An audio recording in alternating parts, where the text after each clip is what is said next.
మేడారం వనమంతా జనంతో నిండి మురిసిపోతోంది. ఇసుకేస్తే రాలనంత జనం, భక్తుల కోలాహలం, శివసత్తుల పూనకాలు, జంపన్న వాగులో స్నానాలు, కోయ పూజారుల పూజలు, రెండేళ్లకోసారి జరిగే వనదేవతల జాతర అంగరంగ వైభవంగా ప్రారంభమైంది.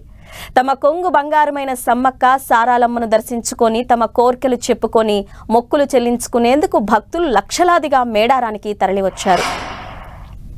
ఇక మేడారం మహా జాతరలో ఇవాళ అత్యంత ప్రధాన ఘట్టం ఆవిష్కృతం కానుంది.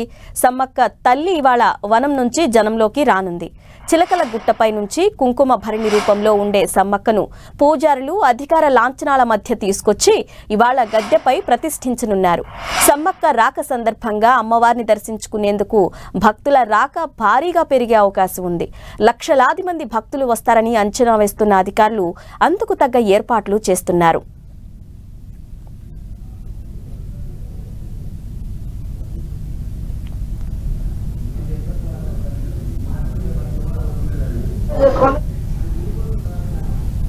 మేడారం జాతరను మంత్రి సీతక్క దగ్గరుండి పర్యవేక్షిస్తున్నారు. భక్తులకు ఎలాంటి ఇబ్బందులు కలగకుండా చర్యలు తీసుకుంటున్నామని ఆమె చెప్పారు.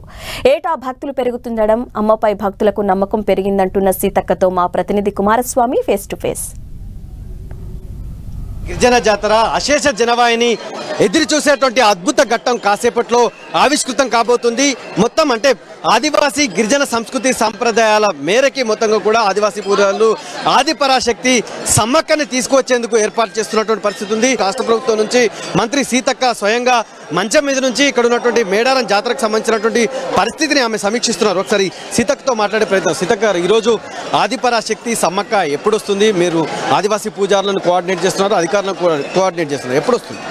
ఇవాళ 7 గంటలకు తీసుకొచ్చే ప్రయత్నం, మ్యాక్సిమం 7 గంటల వరకు వచ్చేస్తారు. నిన్న అంటే ఎందుకంటే చాలా 3 దేవతలు ఒక దగ్గరికి రావడం అనేది కొద్దిగా స్టార్ట్ అవ్వడం లేట్ అవ్వడం అయింది.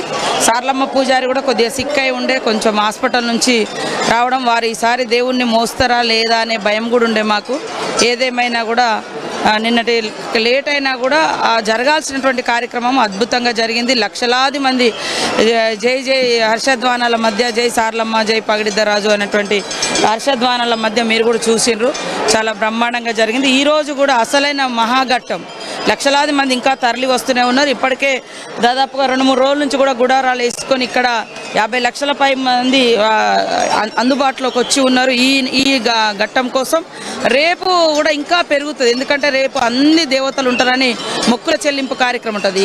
రేపటితోటి కూడా అయిపోతుందని మేము అనుకోము. ఆదివారం కూడా ఇదే రష్ ఉంటుంది, ఆదివారం కూడా ఇట్లనే ఉంటారు. ఎందుకంటే హాలిడేస్ లేకపోవడంతో కూడా చాలామంది ఆదివారం వచ్చేటువంటి వాళ్ళు నన్ను చాలామంది అడిగారు, పాపం హాలిడేస్ కావాలి, 2 డేస్ కావాలి, 3 డేస్ కావాలి, స్టేట్ ఫెస్టివల్ అని. సరే, అవి కొంచెము లేట్ అయింది నిర్ణయాలు తీసుకోవడంలో, కానీ తప్పకుండా సండే వరకు మేమందరం అప్రమత్తంగా ఉంటాము. 7 గంటల వరకు దేవుణ్ణి సమ్మక్కను గద్దెల మీద ఎక్కిస్తాం. ప్రముఖులు ఎవరైతే ఉన్నారో, ఇప్పటికే ముఖ్యమంత్రి గారి పర్యటన, గవర్నర్ పర్యటన కన్ఫర్మ్ అవుతుంది. ఇంకా ప్రముఖులు ఎవరెవరు వస్తారు మీకున్నటువంటి సమాచారం? నాకు ఇప్పుడైతే కిషన్ రెడ్డి గారు వస్తున్నారని సమాచారం ఉంది. చాలామంది ఎమ్మెల్యేలు, ఎమ్మెల్సీలు, విఐపీలు వచ్చి దర్శనాలు చేసుకొని వెళ్తున్నారు. రేపు ఈరోజు ఎక్కువ మంది వస్తారు. రేపు గవర్నర్ గారు వస్తున్నారు, ముఖ్యమంత్రి గారు వస్తున్నారు, అఫీషియల్గా మాకున్నటువంటి సమాచారము. ఇంకా మిగతా వాళ్ళు కూడా ఎమ్మెల్యేలు కానీ, ఇతర మినిస్టర్స్ కానీ, స్పీకర్ గారు కానీ, ఇట్లా వాళ్ళందరూ కూడా వస్తామని అయితే మాట ఇచ్చారు. తప్పకుండా వస్తారని ఆశిస్తాను. ద్రౌపది ముర్ము రాష్ట్రపతి ఎవరైతే ఉన్నారో, రాష్ట్రపతి రాక కోసం కూడా మీరు ఒక ప్రయత్నం చేశారు, అప్పీల్ చేశారు. అంటే ఆమెను తీసుకొచ్చడం కోసం ఇంకా ఒక ప్రయత్నం చేస్తూనే ఉన్నారు. ఎట్లాంటి సిచ్యువేషన్ ఉంది? ఏ జాతరకు కాకుండా తప్పకుండా ఆమె వస్తుందని నాకు తెలుసు. అంటే వస్తుంది, నాకు ఒక మాట కూడా ఇచ్చిర్రు. నాకు ముందుగా అంటే లాస్ట్ టైం రామప్ప వచ్చిర్రు, అక్కడికి వచ్చినప్పుడు ఇక్కడికి కూడా రావాల్సింది ఉండే. అంటే ఆదివాసీ దేవతలు ఫైటర్స్ అని చెప్పినప్పుడు ఆమెకు అవును కరెక్ట్ రావాల్సింది, నెక్స్ట్ సారి వస్తానని నాకు మొన్నటిసారి మాట ఇచ్చింది. ఈసారి మనం కూడా తీసుకురావాలంటే కొద్దిగా టెన్షన్ పడుతున్నాము. ఎందుకంటే వాళ్ళ హెలికాప్టర్స్కు సంబంధించినటువంటి టేకాఫ్ కానీ ల్యాండింగ్ కానీ ఈ ఏరియా ఈ మందిలో సరిపోదు. కాబట్టి అది కూడా మాకు కొద్దిగా టెన్షన్ ఉంది. జాతర అనంతరం తర్వాత అయినా వస్తారని నేను ఆశిస్తాను. దాదాపు 2 కోట్ల మంది ఈ జాతరకు వస్తారని చెప్పి మీరు ఒక అంచనాతో ఉన్నారు. ఇప్పటికే 80 లక్షల మంది దర్శించుకున్నారు.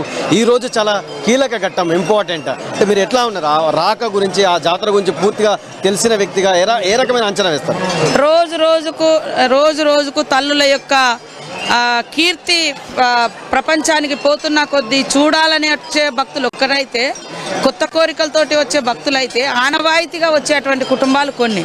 కాబట్టి రోజు రోజుకు భక్తజనం పెరగడానికి ఇక్కడికి వచ్చినటువంటి భక్తుల యొక్క కోరికలు తీరుతున్నాయి, వాళ్ళకు మంచిగా అనిపిస్తుంది. కాబట్టి ఈ తల్లుల సన్నిధిలోకి వస్తున్నారు. ఇట్లా ఇన్ని లక్షల మంది ఈ రకంగా వచ్చిపోవడం అనేది, ఇక్కడ గుడి లేదు, బంగారాలు లేవు, బంగారు విగ్రహాలు లేవు, ఏంటిదో ఈ స్థలం యొక్క గొప్పతనము, ఆ తల్లుల యొక్క మహిమ. 2 సంవత్సరాలు ప్రకృతిలో ఉండి ఆ శక్తిని అంతా వారు తీసుకొని మళ్ళీ బయటకు వచ్చి ప్రపంచానికి ఇచ్చేస్తున్నారేమో, అందుకని ఇంత పెద్ద ఎత్తున జనాలు వస్తున్నారు. దానికి సంబంధించి ఆదివాసీ సంస్కృతి సాంప్రదాయాలు ఉట్టిపడే విధంగా మొత్తంగా కూడా మంత్రి సీతక్క తనకు సంబంధించినటువంటి ప్రయత్నం చేస్తున్నటువంటి పరిస్థితి అయితే, స్వయంగా ఆమె మంచం మీద నుంచి అక్కడ ఉన్నటువంటి జాతరను పర్యవేక్షిస్తూ ఆమె ప్రయత్నం చేస్తున్నారు. ఆమె ఇక్కడ నుంచి పర్యవేక్షిస్తున్నటువంటి పరిస్థితి ఉంది. కెమెరామెన్ సునీల్తో KK 10 TV, మేడారం గద్దెల నుంచి.